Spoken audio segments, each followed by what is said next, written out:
Hey, what is going on there, YouTube family? Irvin Burton here with the self-defense company Santa Clarita. And today I want to talk about a topic that I actually debated somebody on my page on one of my videos. Now, while he brought up a good point, and it actually made me cover this topic because it's something that has been so instilled in me, sometimes I don't even think about saying it and emphasizing it. He was a little disrespectful. So, of course, there was a bit of a clapback on my page, and it wasn't anything major. It was just, basically smartasses talking back to each other, right?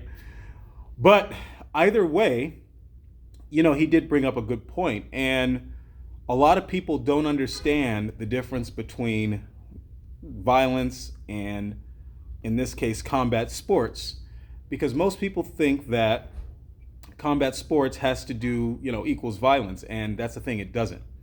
And to illustrate what I'm talking about here is, brought my buddy Bob, and I'm going to talk about the tiger claw technique, because I think that one is actually really good because it's versatile and you can use it in both of these situations that I'm going to discuss.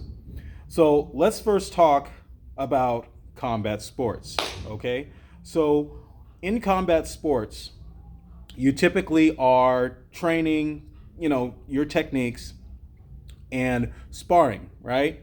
So you're either, whether you're doing boxing, kickboxing, judo, BJJ, wrestling, whatever, your goal is to get good at that specific combat sport. And of course, it translates over to self-defense very well, because you're used to getting hit, you're used to understanding distance and range, and how to be calm under pressure. It's a great thing. If you look at one of my other videos, The Tale of the Tape, my martial arts background, I talk about my martial arts background and the few combat sports that I've studied, as well as the combat sport that I'm studying now. So I've studied boxing and kickboxing, and I'm studying judo right now. But having worked as a bouncer, there's a different type of, for lack of a better word, energy that goes along with self-defense, and there's a different type of situation that goes along with self-defense. So let's just compare two things: the ring, right? The cage, right? You two people start on the opposite sides, they touch gloves, they're going at it, right? They're kicking, they're punching, whatever they're doing, they're grappling, and again, works great in terms of fighting, right? It translates over to self-defense because you're fighting. You're getting used to what it feels like when you're fighting. Now, the issue with violence is that it doesn't happen like that. It's sudden. Most of the time, it's when you're not paying attention. And a lot of times, you're not doing it on a mat, in a ring, in a cage. You're doing it out on the street, where there's debris, where there's things you could trip on, where there's where you might be in a crowded bar or at a crowded concert, and you bump into somebody and they just haul off and slug you, right? They turn around and they just punch you. These are things that you have to think about, because you're usually not in a state where you're, ready to fight, go at it, right? You're not in this state when you're defending yourself, usually out on the street, unless there's been something that's gone on. Let's say you're in a bar, you walk out to the parking lot, and now, okay, we're gonna fight now. You know what I mean? That can happen. So I'm not saying that it doesn't happen, and there's never a time where you're, ready. But sometimes it could just, like I said, it could be as simple as bumping into someone, and you don't walk around with your hands like this all the time, right? You don't walk around in wrestling stance, ready to do that. So when I show these techniques that you can go through my channel and look through, they're usually coming from a relaxed stance. And to go back, the guy who, commented, his whole thing was, hey, a person who knows Muay Thai or grappling or whatever, they're going to hit you with all those open spots. Well, that's the point. It's a matter of Yes, if I'm standing in a ring and I'm boxing or kickboxing or doing MMA, sparring, let's just say sparring as a general rule, walking around with my hands down, yeah, I'm asking for trouble. Unless I'm a super advanced, Ali status boxer, kickboxer, MMA fighter, or even Anderson Silva status where I'm able to just keep my hands down and move without getting hit. Keeping my hands down is a death sentence. And I would never advocate for that if you're fighting in the ring. But the truth is that in a situation where there's violence, having your hands down it's a given. 9 times out of 10, you're not walking around like this, right? You're not going here and going, okay, I'm going to stand here and I'm just going to, hey, what's up, guys? How's it going? You guys doing all right? Oh, man, you see what happened? That basketball game? Man, you know what I mean? You're not going to do that, right? You're going to be like, hey, yeah, hey, blah, blah, blah, blah, blah. Your hands might be up here while you're talking if you're animated like I am, but you're not going to be sitting there with your hands up, ready to fight, thinking about your weak spots, especially when you're in a place where you're comfortable, right? If you frequent a bar every weekend for, I don't know, let's just say several years, and you hang out with your friends there, you're probably going to feel relatively comfortable walking into that bar, having your guard down. And I know that's happened to me plenty of times. I'll be a frequent guest at places for years, get to know the bouncers, get to know the staff, get to know, the owners. And I'll feel super comfortable and I'll be sometimes too relaxed and somebody will come up and act crazy and it'll throw me off a little bit, at least for a little bit, like I said, until of course I show them, that I'm not one to be crossed. But either way, what you want to really understand as a whole is you want to understand the difference between fighting, right, and that initial violence, that initial step, okay? So if I'm in a position, Bob here, and he's being aggressive, right? We're at a bar, he's kind of drunk, maybe he dropped his drink a little bit, and he blames it on me, which has happened before, but he blames it on me. He starts pushing, right? Usually that's how fights start, right? They start with some pushing, some words are exchanged, right? So with my hands down, I'm going to come in here and I'm just going to go, boom, okay? I'm going to use the tiger claw, go to his face, push him out of the way, use my weight to push his head out of the way, and he's going to go back, I'm 5'11", 240 pounds, so he's going to lose it, right? On the flip side, though, if me and Bob are out in the parking lot, okay, and we've decided, hey, you know what? It's on like Donkey Kong. We're about to go at it. Now I'm ready. I have my hands up, okay? I'm covered. I'm in position where I could, leg check if he kicks me.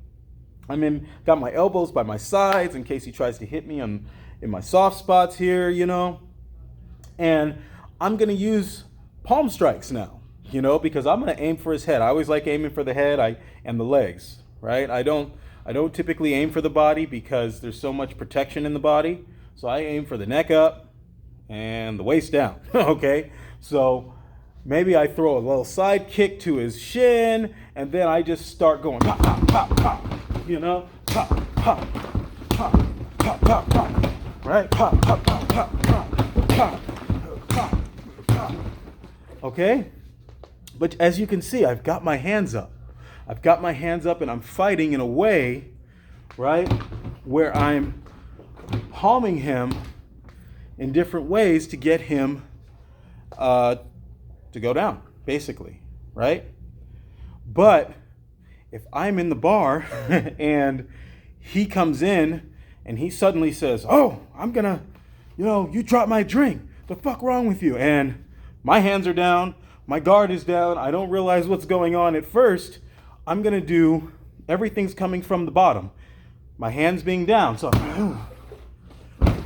right? I'm going. Hands are from the bottom, putting it down, okay? That's what I'm doing. And Again, if we go out to the parking lot, again, all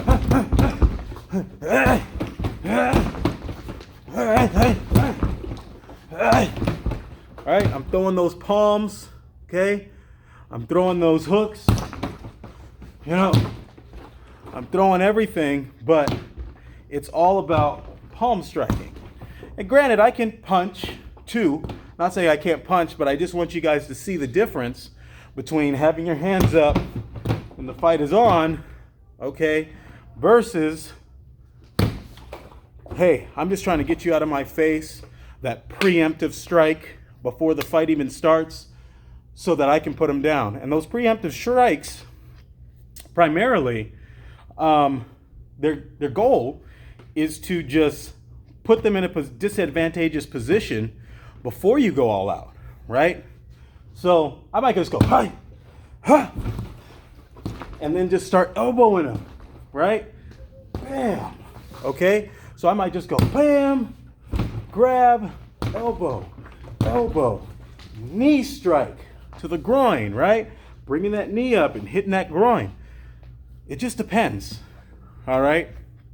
Depends on, multiple factors, but the most important one being, of course, the difference between violence, which goes against your consent, and combat sports, which goes with your consent, right? So your training partner isn't trying to kill you. And again, understand 100%, I am not saying that combat sports do not work in the street. They work very well. It's just the truth. They do work very well. So I'm not one of those instructors that's going to lie to you and say, well, combat sports doesn't work in the street because it has too many rules. Nah, BS. Okay, it makes you a better fighter. And I always tell my self-defense people, hey, study a combat sport, boxing and judo being the two ones that I think are the most important. And you can kind of go from there. But those two ones being the most important, again, but I digress. The point I want to make on all of this is the simple fact that when you're training, understand the difference between a preemptive strike that's meant to put you in an advantageous position before you get into the fight versus when the fight has already started. Okay? Again, if your hands are down and you're having a good time and somebody just comes up, boom. Okay? If you're out in the parking lot and two people, and this person, and for whatever reason you have no choice, you got to fight. Okay, now it's time. Now it's time here, right? Okay, you're throwing those palm strikes right to the face and using them like a boxer would, right? Just punches. Okay, so anyway, guys, I know this was kind of a longer video than I'm used to doing, but I think it was really an important point to understand and take home the fact that, hey, there is a difference between you being in a crowded bar and violence starting versus you are in a parking lot, okay, and you two have decided that, hey, we're going to fight, okay? Obviously, in the second scenario, you're going to cover up, you're going to keep your hands up, you're going to be covered your ribs and all that good stuff so that you don't get hurt. But in that first position where you're in the bar and the guy comes in and you just want to get him out of your face really quickly, hey, things got to start right here. And that's why in these videos, I'm always showing how you can attack and defend from a downward position, your hands down, okay? Because that's just the way it works. So, again, thank you, ladies and gentlemen, for watching. Don't forget to like, comment, and subscribe. And I will see you in the next video. Take care.